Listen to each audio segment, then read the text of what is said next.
D'après Wikipédia, l'électromagnétisme regroupe l'ensemble des phénomènes qui résultent de l'interaction entre l'électricité et le magnétisme. Chouette définition, n'est-ce pas? Mais nous apprenons facilement et plus vite avec la pratique.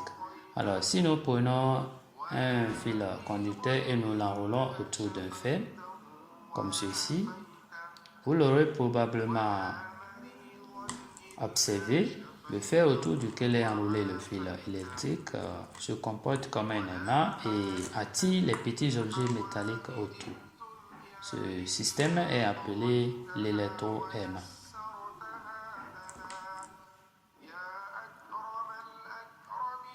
Alors, le magnétisme ou l'électromagnétisme a plusieurs domaines d'application.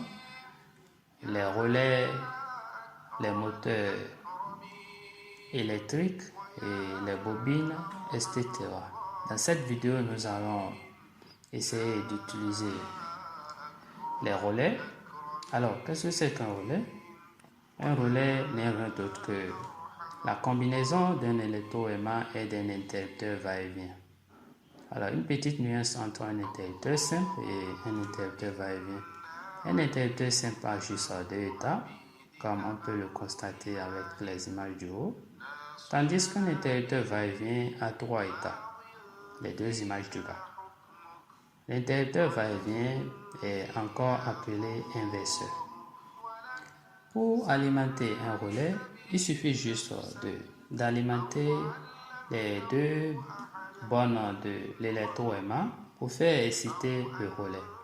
Nous pouvons constater avec les deux images du haut, la première est où l'interrupteur ouvert et la seconde où l'électroaimant est excité. L'utilité du relais est de remplacer l'interrupteur manuel avec un interrupteur automatique commandable à distance et aussi de séparer le circuit du commande au circuit de puissance. Ici, nous avons le relais.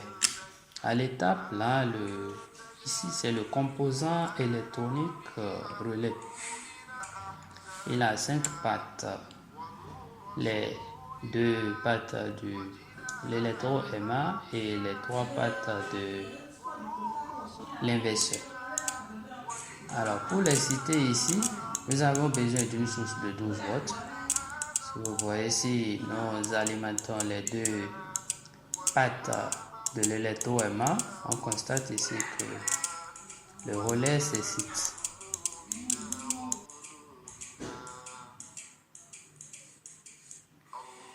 Alors, nous avons fait une petite expérience. Nous allons alimenter notre moteur à courant continu avec du 12 volts, mais directement. On l'alimente directement.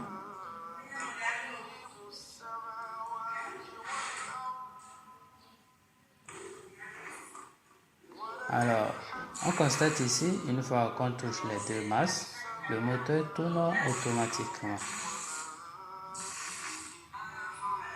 Ok. L'expérience que nous voulons réaliser ici, c'est de faire tourner le moteur comme précédemment, mais cette fois-ci avec l'excitation du relais. Donc le relais est câblé ou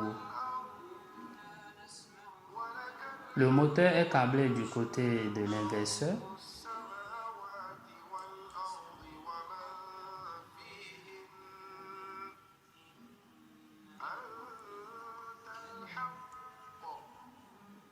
Une fois le câblage terminé, si nous touchons la marche de l'alimentation à la marche de l'électroaimant, on constate ici que le relais s'excite et le moteur tourne. Donc le moteur tourne automatiquement avec l'excitation du relais.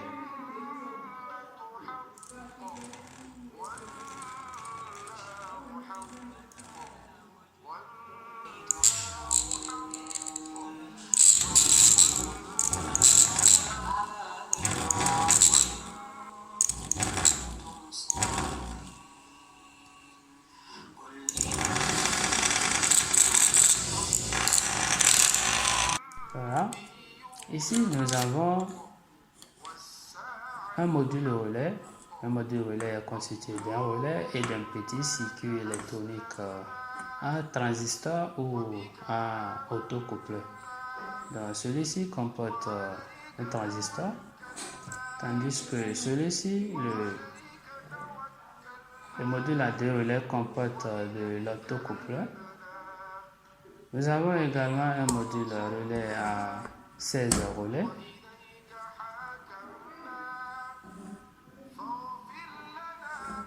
Les autocoupleurs et les transistors sont utilisés ici pour commander l'excitation du relais.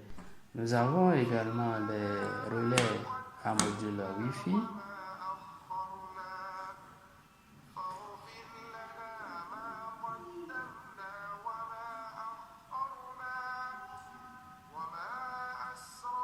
Et aussi des relais à module Bluetooth.